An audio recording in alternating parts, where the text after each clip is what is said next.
नमस्ते। चलिए आज हमारे शरीर के अंदर एक बहुत ही कमाल के सफर पर चलते हैं। आज हम शरीर के दो सबसे जरूरी इंजनों को समझेंगे, हमारी मस्कुलर सिस्टम यानी मांसपेशी प्रणाली और हमारी डाइजेस्टिव सिस्टम यानी पाचन प्रणाली।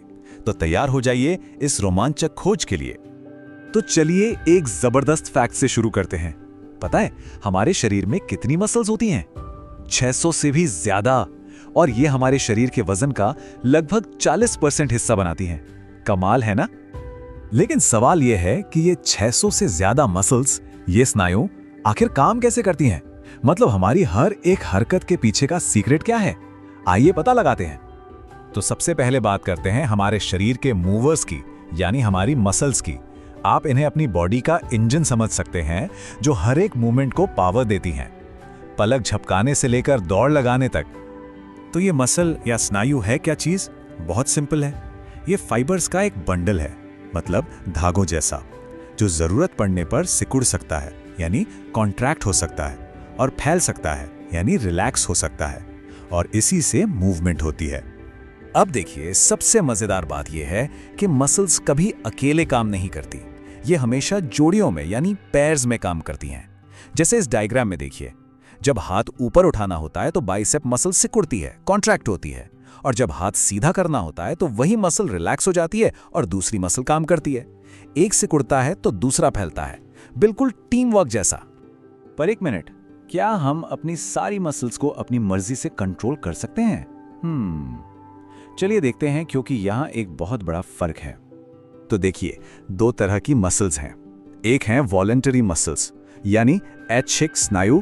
ये वो हैं जो हमारी मर्जी से काम करते हैं, जैसे हाथ पैर की मसल्स, जब हम चाहें हिला सकते हैं।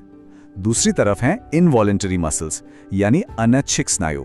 ये ऑटोमेटिक मोड पर चलती हैं, जैसे हमारा दिल या पेट की मसल्स। हम उन्हें ऑर्डर नहीं देते, वो अपना काम खुद ब खुद करती रहती हैं। और अगर हम थोड़ा और डीप में जाएं तो मसल्स के 3 मेन टाइप्स होते हैं। पहले हैं स्केलेटल मसल्स। ये हमारी हड्डियों यानी स्केलेटन से जुड़ी होती हैं और हमें चलने फिरने में मदद करती हैं। दूसरे हैं कार्डियक मसल्स। ये तो हमारे दिल के सुपर हीरो हैं, जो बिना रुके बिना थके दिल को धड़काते रहते हैं। और तीसरे हैं स्मूथ मसल्स। ये हमारे अंदरूनी ऑर्गन्स जैसे पेट और आंतों होती हैं और चुपचाप अपना काम करती रहती हैं। अब जाहिर सी बात है, इतना सब मूवमेंट करने के लिए इन सारी मसल्स को लगातार एनर्जी चाहिए होगी, है ना? तो सवाल ये उठता है कि ये एनर्जी आती कहां से है? हमारी बॉडी का पावर हाउस कौन है? और इसका जवाब है हमारा डाइजेस्टिव सिस्टम यानी हमारी पचन संस्था।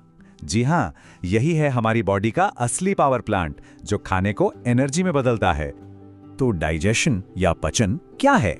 ये वो प्रोसेस है जिससे हमारा खाना एक ऐसे घुलने वाले फॉर्म में बदल जाता है जिसे हमारी बॉडी सोख सके, एब्जॉर्ब कर सके और फिर उसे एनर्जी के लिए इस्तेमाल कर सके। तो चलिए इस डाइजेस्टिव जर्नी के मेन प्लेयर्स से मिलते हैं। इस डायग्राम में देखिए, मुंह से शुरू होकर पेट, फिर छोटी आंत और बड़ी आंत तक ये पूरा एक कमाल का रास्ता है जिससे खाना गुजरता है। तो अब हम ठीक वही करने वाले हैं। हम खाने के उस शानदार रास्ते को फॉलो करेंगे जो वो हमारे शरीर के अंदर तय करता है। ये सच में एक कमाल की जर्नी है। ये सफर मेनली 4 स्टॉप से होकर गुजरता है।